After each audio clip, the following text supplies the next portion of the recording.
Ce mois de septembre, on a commencé par démolir partiellement la dalle de roulement de l'hydrofraise. On l'a démolie côté barrette, on l'a laissé côté trémies CPCI pour permettre aux engins de terrassement de circuler librement. Donc, cette démolition elle a été faite par sciage.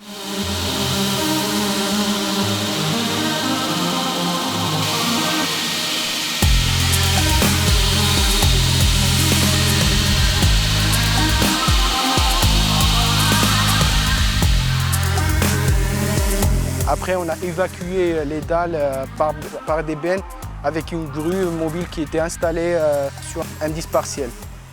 Donc, après la démolition de la dalle de roulement de l'hydrofraise, on a commencé à mettre les liernes et butants qui nous permettront de terrasser jusqu'au blindage 1er mètre.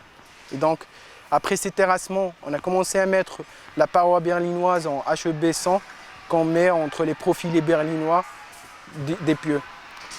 Après, on a commencé à mettre le sablon dans les hors-profils qui sont contre la voie.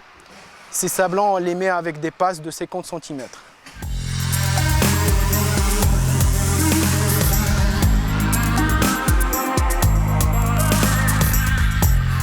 Une fois qu'on a fini le terrassement du premier morceau qui est côté barrette, on a commencé à démolir aussi le deuxième morceau côté trémies CPCI à l'aide d'une BAH comme vous voyez derrière moi.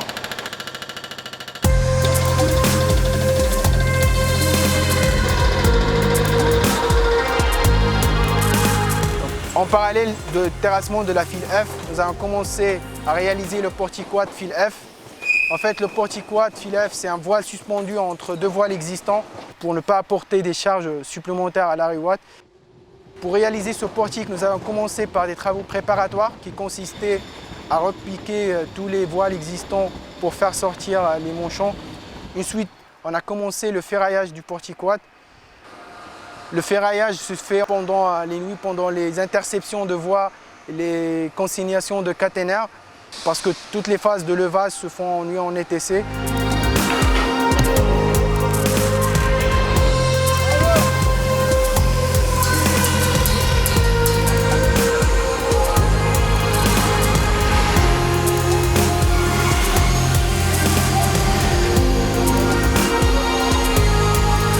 En plus, en parallèle de la réalisation du portiquat, l'équipe de nuit réalise le portiquat file I. Ce portique qui se trouve dans une zone étroite entre deux voies ferrées se réalise principalement en consignation de caténaires et interception de voies.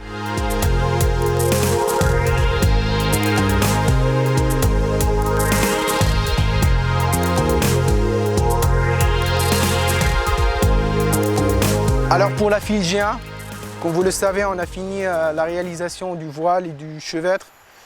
Donc là, les équipes ferroviaires ils se sont installées pour poser la voie RACF Inter. Cette voie qui va se situer entre la file G1 et les files existantes GLN.